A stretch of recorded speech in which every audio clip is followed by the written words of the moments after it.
اگر کوئی بندہ ہمارے مدرسے کے سامنے سے بھی گزر جائے نا تو رب تعالیٰ نے ہم سے وعدہ کیا ہے ہم نے اس کو عذاب نہیں دیا۔ ہمارے مدرسے کے سامنے سے بھی گزر جائے ہم نے اس کو عذاب نہیں دینا۔ حضرت شیخ معروف کرخی رضی اللہ تعالیٰ عنہ کے محلہ کرخ سے کچھ لوگ حاضر ہوئے، بغداد کے ہی رہنے والے حاضر ہوئے، کہا حضور ہمارے علاقے کا ایک بندہ انتقال کر گیا، اس کی قبر سے عذاب کی آوازیں آتی ہیں، ہمارے لیے تو جینا دشوار ہو گیا ہے، کچھ مہربانی فرمائیے۔ واقعہ غور سے سننا۔ حضرت صاحب رضی اللہ تعالیٰ عنہ فرمائے یہ بتاؤ کیا وہ جس کی قبر سے عذاب کی آوازیں آ رہی ہیں وہ میرا مرید تھا؟ عرض کیا نہیں حضور آپ کا مرید نہیں تھا۔ فرمایا اچھا یہ بتاؤ نماز پنجگانہ میرے پیچھے پڑھتا تھا؟ عرض کیا حضور نہیں نماز پنجگانہ آپ کے پیچھے نہیں پڑھتا تھا۔ فرمایا یہ بتاؤ جمعہ میرے پیچھے پڑھتا تھا؟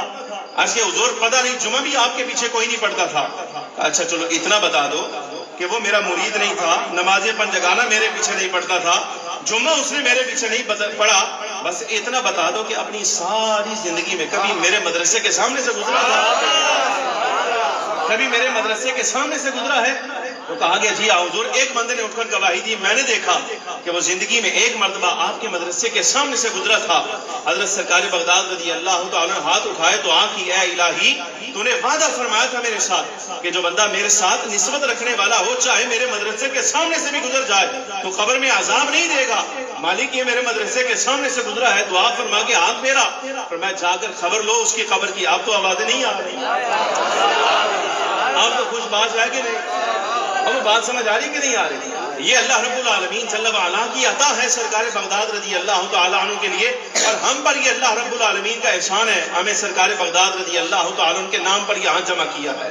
لیکن میں گفتگو سمیٹتا ہوا ایک بات آپ سے کہنا چاہتا ہوں، بڑے غور کے ساتھ اس بات کو سننا، اور یہ جملہ باقی ساری گفتگو یاد رکھنے والی ہے، نہ رہے تو ٹھیک کوئی بات نہیں، لیکن اس جملے کو نہیں بھولنا، ساری زندگی کے لیے یاد رکھ لینا۔ سرکار بغداد رضی اللہ تعالیٰ عنہ غنیۃ الطالبین اٹھا کر دیکھ لیتا ہوں، حضور شہنشاہ بغداد رضی اللہ تعالیٰ عنہ اپنی مریدی میں صرف ایسے بندے کو قبول کرتے ہیں جو اہل سنت و جماعت سے تعلق رکھنے والے۔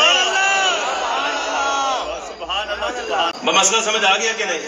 اب ایک بات یاد کر لیں، یہ سرکار بغداد کی نسبت کے جتنے فوائد میں نے تمہیں عطا فرمائے ہیں یعنی گزارش کی ہے، تمہیں عرض کیے ہیں، بیان کیے ہیں، یہ تب ہیں کہ اگر ایمان کی سلامتی کے ساتھ اور عقیدہ اہل سنت و جماعت پر ہمارا انتقال ہو جائے۔ اور اس کا کیا معنی ہے؟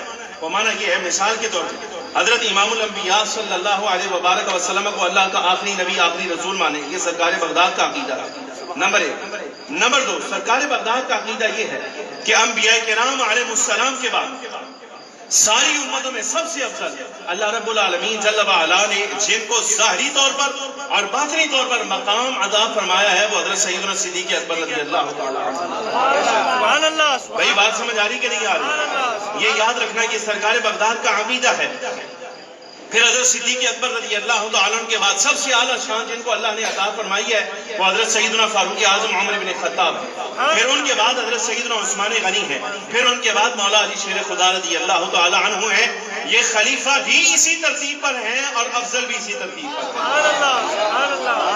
بھائی مسئلہ یاد رہے گا کہ نہیں رہے گا؟ میں احادیث نہیں پڑھ رہا، میں سرکار بغداد رضی اللہ تعالیٰ عنہ کا دستور پڑھ رہا ہوں تمہارے سامنے، تمہیں قادری ہونے کا مطلب بتا رہا ہوں۔ قادری ہونے کا مطلب یہ ہے صرف یہ نہیں کہ کہہ دیا میں حضرت سرکار بغداد رضی اللہ تعالیٰ عنہ کے سلسلہ کا مرید ہوں، نہ، سرکار بغداد کا سلسلہ اتنا لاوارث نہیں کہ جو چاہے اٹھ کر اس میں داخل ہو جائے۔ آپ نے اپنے پورے سلسلے کے اوراد بھی نقل فرمائے ہیں اور دستور بھی نقل فرمائے ہیں۔ آپ بتا کر گئے ہیں کہ ہمارا مرید کون ہو سکتا ہے، اس کے عمل بھی بتلائے ہیں اور اس کا عقیدہ بھی بتلایا ہے۔ آپ کا جملہ میں پھر دوبارہ دہرا رہا ہوں، غنیۃ الطالبین سے فرمایا مرید کے لیے لازم ہے کہ وہ عقیدہ اہل سنت و جماعت پر سلف صالحین پر ہو، اور یہ یاد رکھنا سرکار بغداد کا جملہ سنو نا آپ کیا فرماتے ہیں۔ فرمایا یہ کوئی عام عقیدہ نہیں، اہل سنت و جماعت وہ عقیدہ ہے جو اس امت کے سب اولیاء کا عقیدہ ہے، سب صالحین کا عقیدہ ہے، سب اسلاف کا عقیدہ ہے، سب تابعین کا، سب اصحاب کا، سب اہل بیت کا، حتیٰ کہ سب انبیاء کرام علیہ السلام کا۔ یہ غنیۃ الطالبین میں آپ کے لفظ ہیں، یہ یاد کر لیجئے۔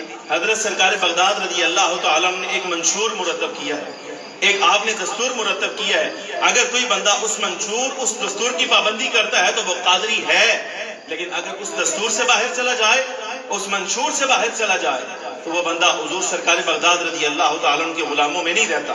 اور یہ بات یاد رکھنا، سرکار بغداد کے مرید کی یہ شان ہے. حضرت سرکار فرماتے ہیں یہ یاد رکھے میرا ہر مرید، اگر اس کے دل میں کبھی یہ خیال آ جائے کہ میں اعلیٰ نہیں ہوں، میں اعلیٰ نہیں ہوں، تو اس کو یہ سوچ لینا چاہیے وہ اعلیٰ نہیں ہے تو پھر کیا ہوا، اس کا پیر تو اعلیٰ ہے. سرکار بغداد اپنے متعلق فرماتے ہیں وہ جید نہ بھی ہو فانا جید ہو، میں تو اعلیٰ ہوں نا. اللہ رب العالمین جل وعلا نے مجھے یہ شان عطا فرمائی ہے. بارگاہ الہی میں جو بات عبد القادر اپنی زبان سے نکالے گا اللہ رب العالمین کبھی رد نہیں فرمائے گا.